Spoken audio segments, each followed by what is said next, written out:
Welcome, history fans. Today, we dive into the shocking sexual practices of the Norsemen from 922 AD, where power and violence shaped their rituals.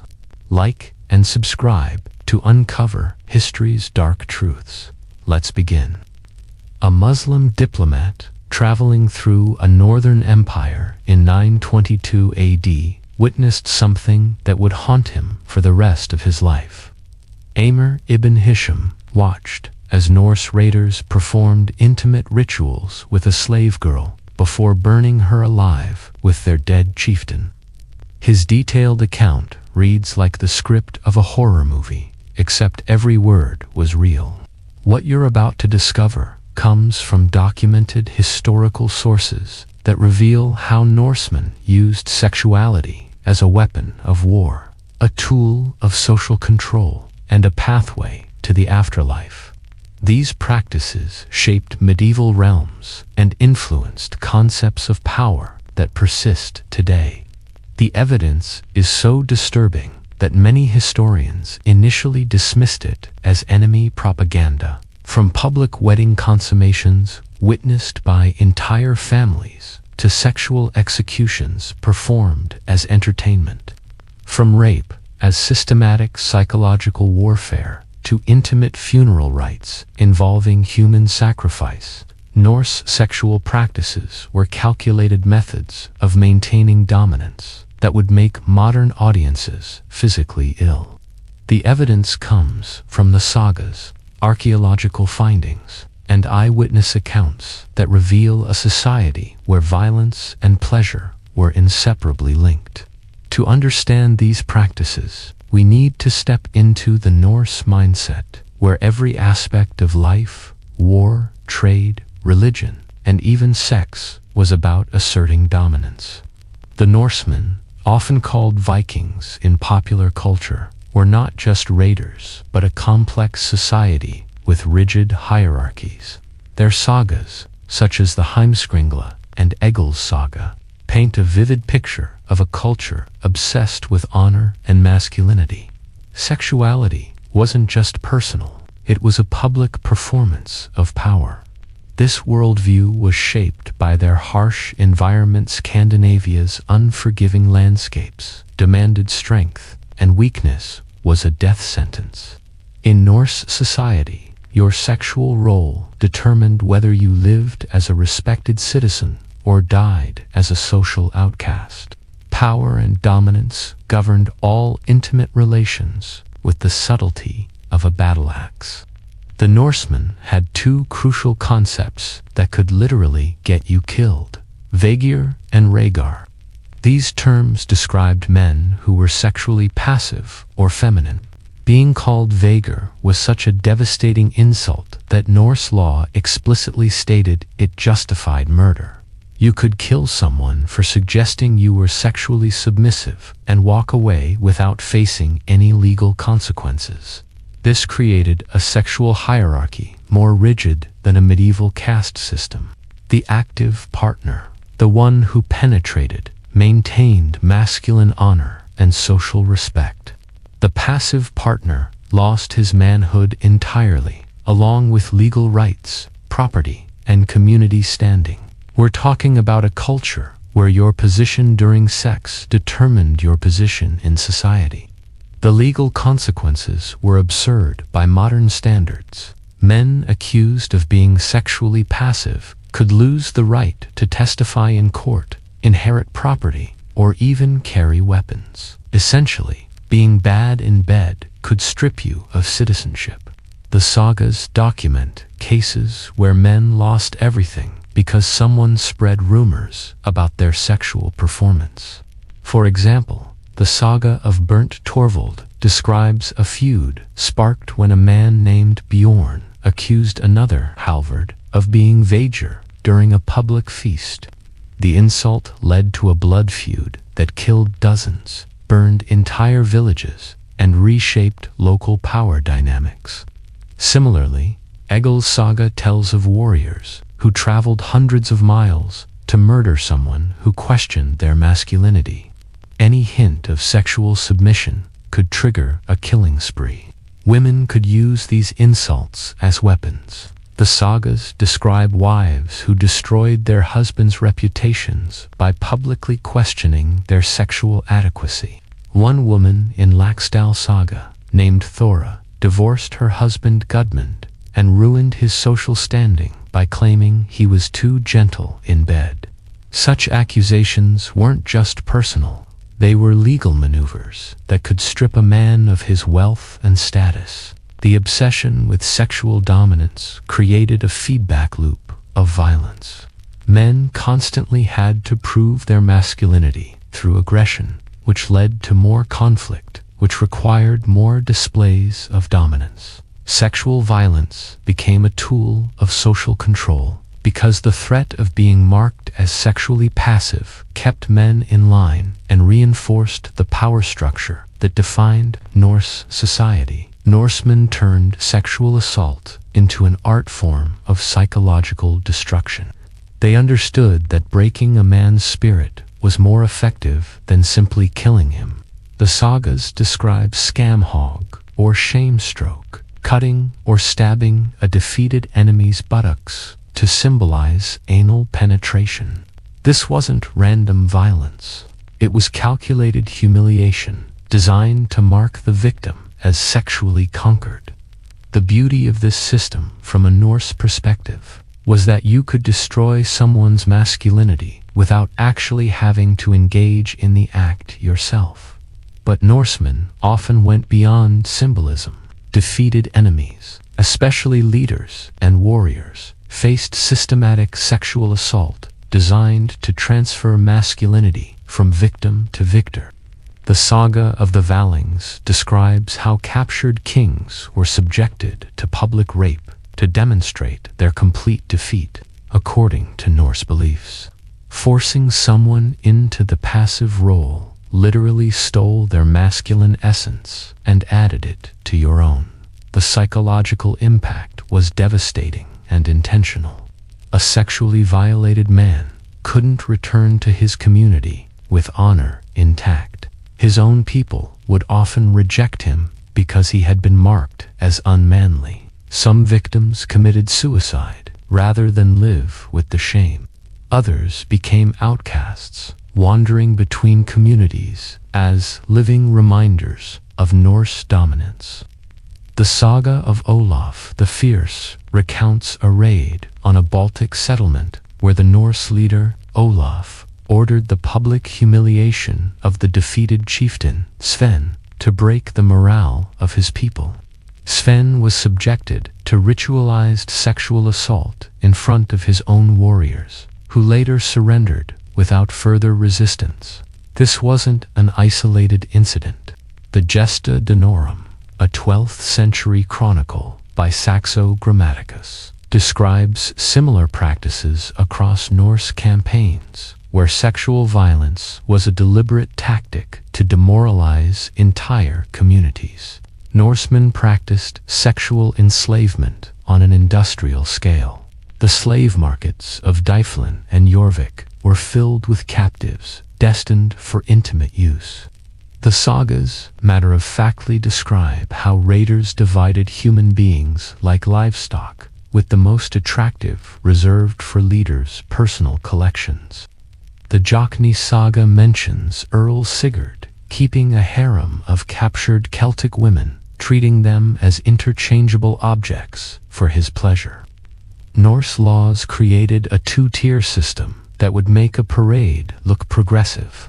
Free women had extensive protection against sexual assault, but captives had no rights whatsoever.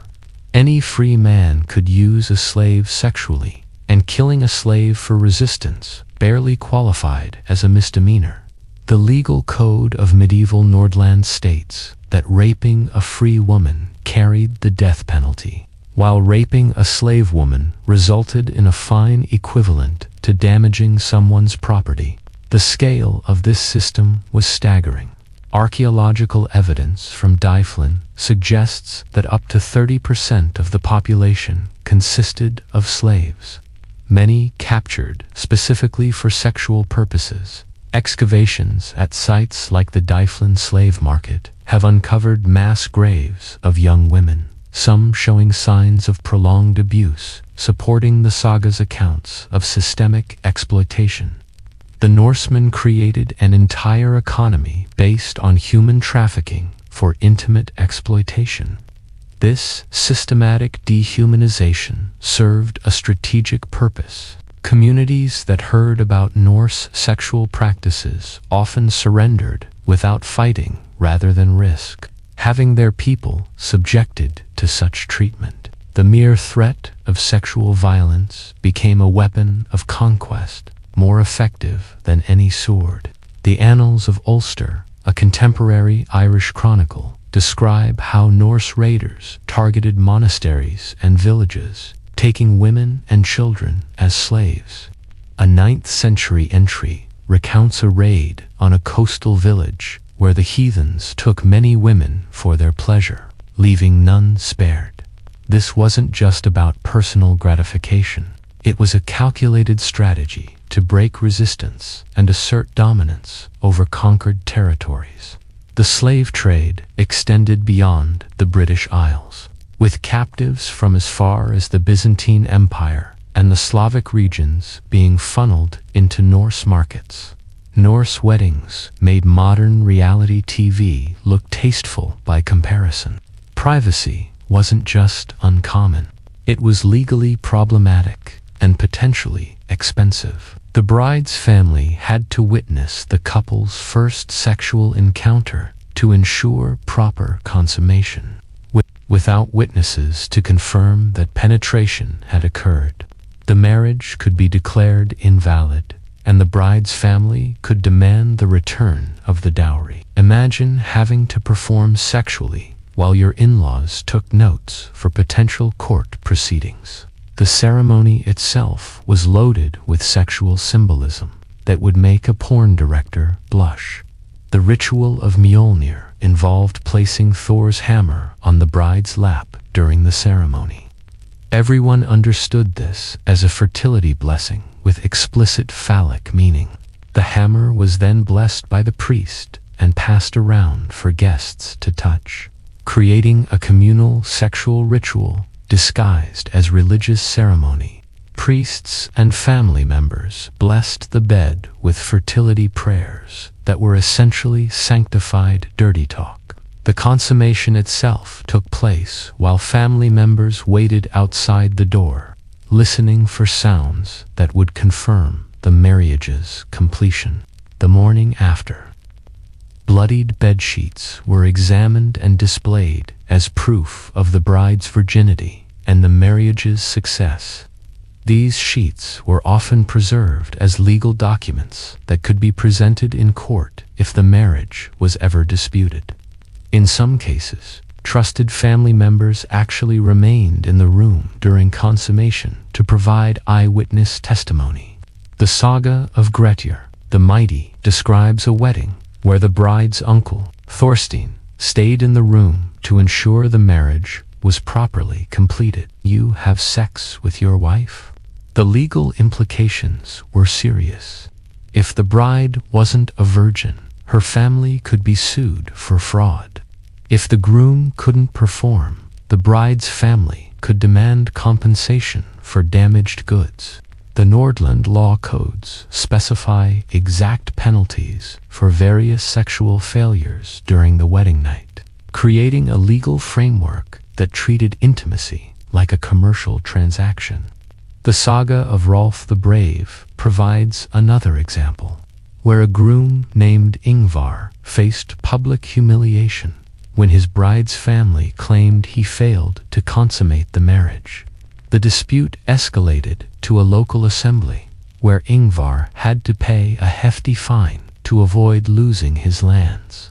These practices focused entirely on property, inheritance, and political alliances.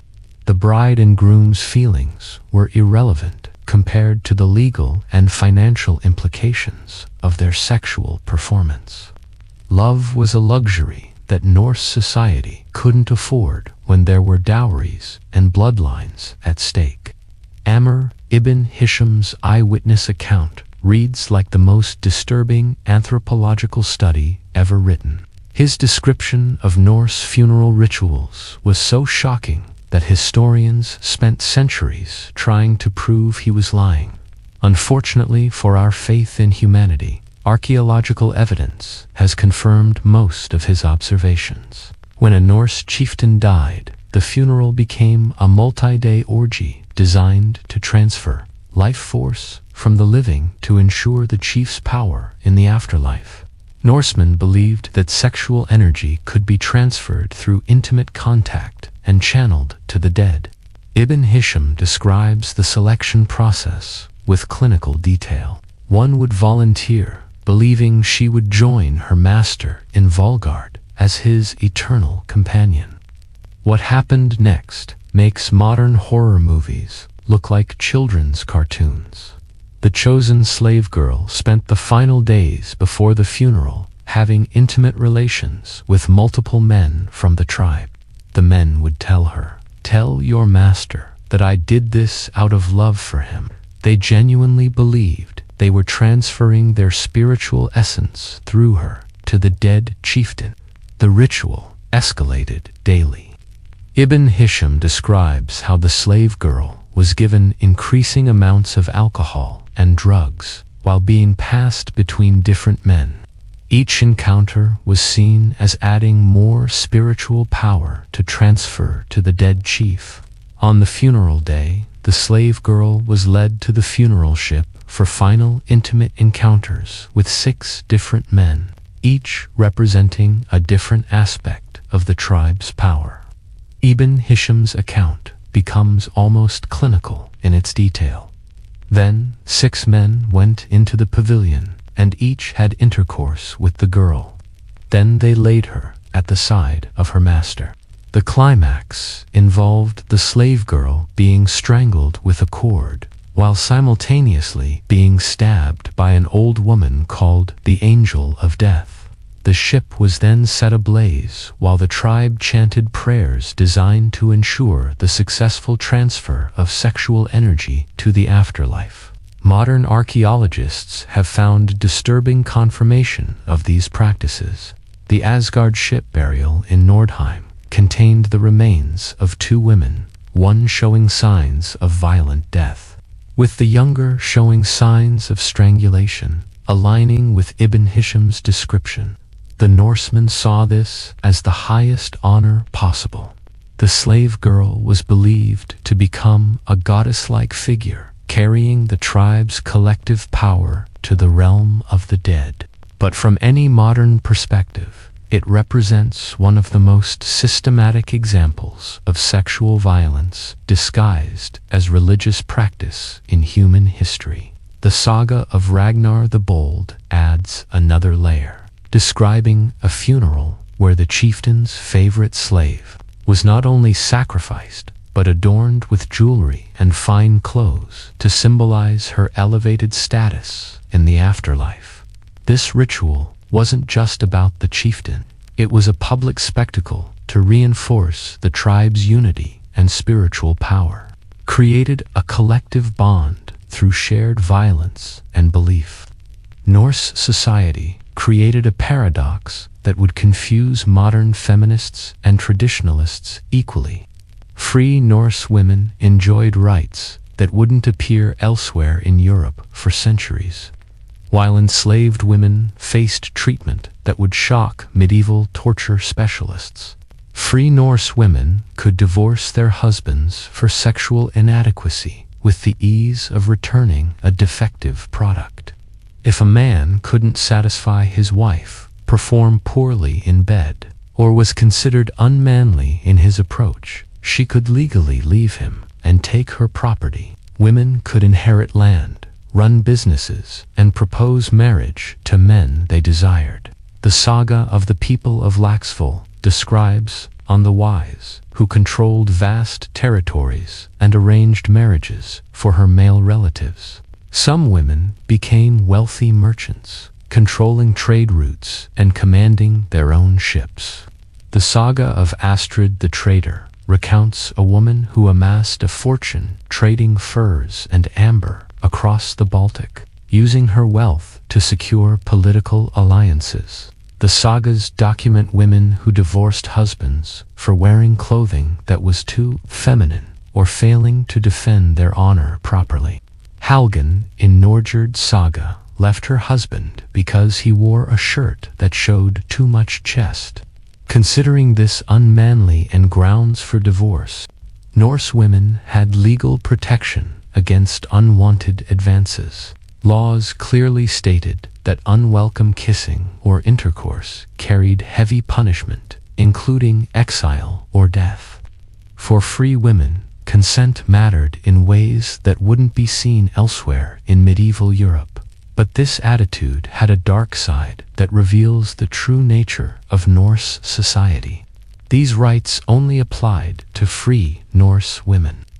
Enslaved women had no rights whatsoever and could be used sexually by any free man with no legal recourse. The same legal code that protected free women's sexual autonomy explicitly stated that slaves were property to be used as their owners saw fit. The contrast was intentional and brutal. By giving free women unprecedented rights, Norse society reinforced that freedom was precious and slavery was ultimate degradation.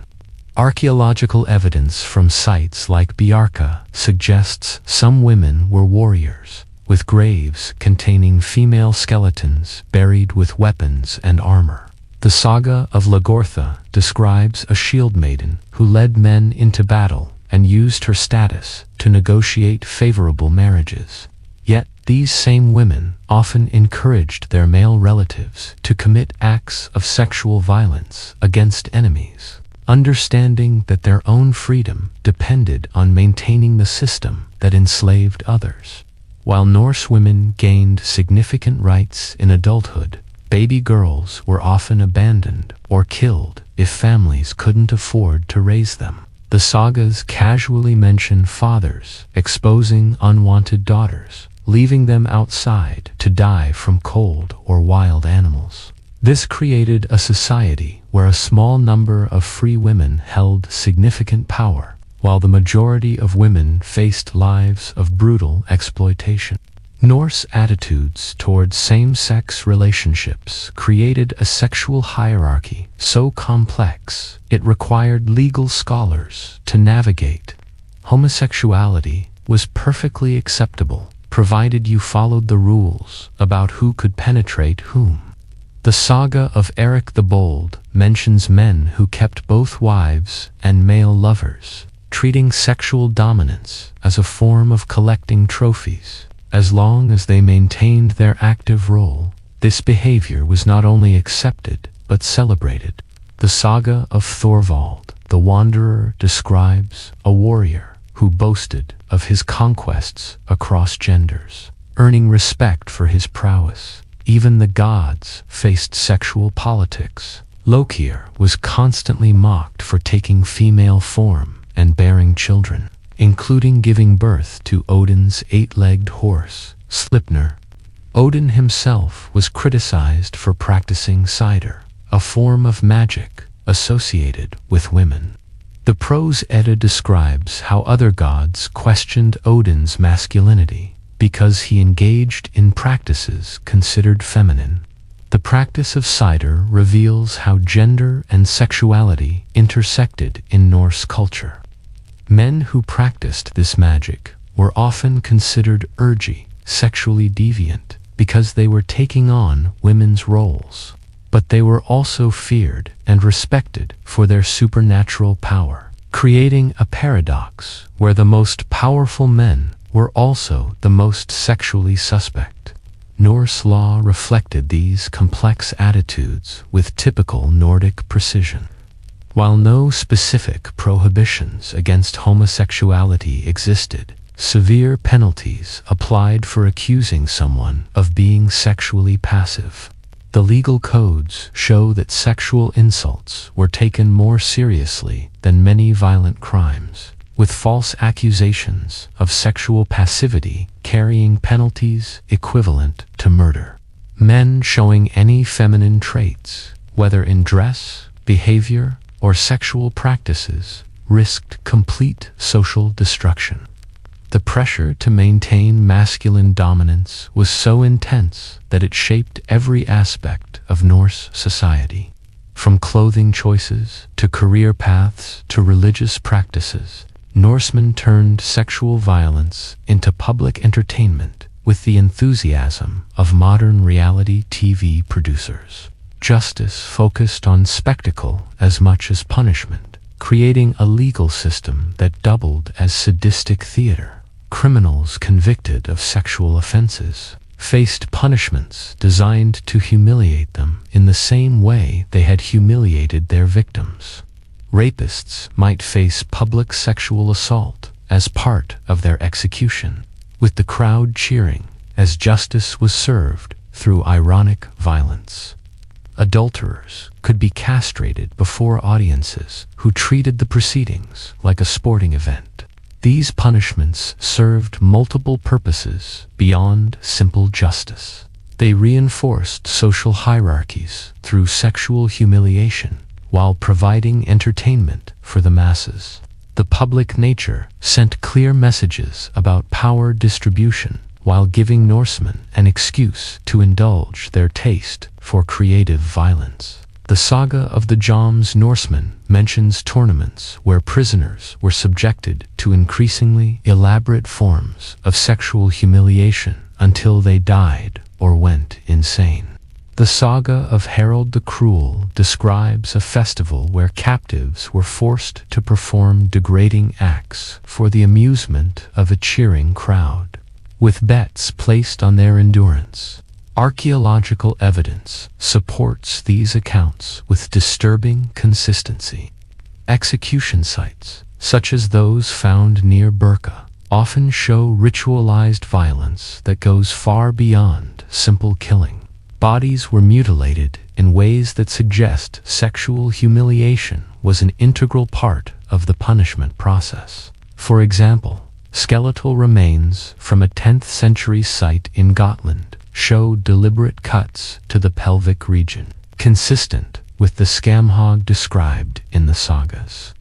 The normalization of sexual violence as entertainment helps explain how Norse raiders could commit such systematic atrocities during their conquests. They followed cultural scripts that made sexual violence not just acceptable, but praiseworthy, turning rape and torture into performance art.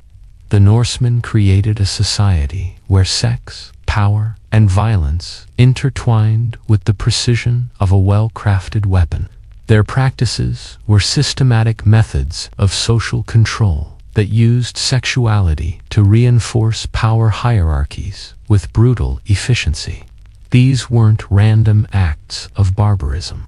They were calculated strategies that shaped medieval realms and continue to influence our modern world through DNA, laws, and concepts of masculinity that persist today. Genetic studies, such as those published in Nature, show Norse DNA across Europe, from Britain to Russia, carrying their cultural imprint. Legal concepts of honor and shame, rooted in Norse traditions, influenced medieval European law codes, some of which persisted into the early modern period. The Norse legacy spread across continents, carrying ideas about sexuality and dominance to every corner of their expanding world. Their raids and settlements left a lasting mark on places like Normandy, where Norse settlers integrated with local populations, and Iceland, where their sagas were preserved. The obsession with masculine dominance even influenced later warrior cultures, such as the Normans, who carried Norse ideals into their conquests of England and Sicily. What other historical sexual practices would shock modern audiences? Let me know in the comments what civilization you'd like me to explore next. And if you found this deep dive into Norse history as fascinating as I did, give this video a thumbs up, share it with your friends, and subscribe for more unfiltered looks at the past. Until next time, keep exploring history's hidden truths.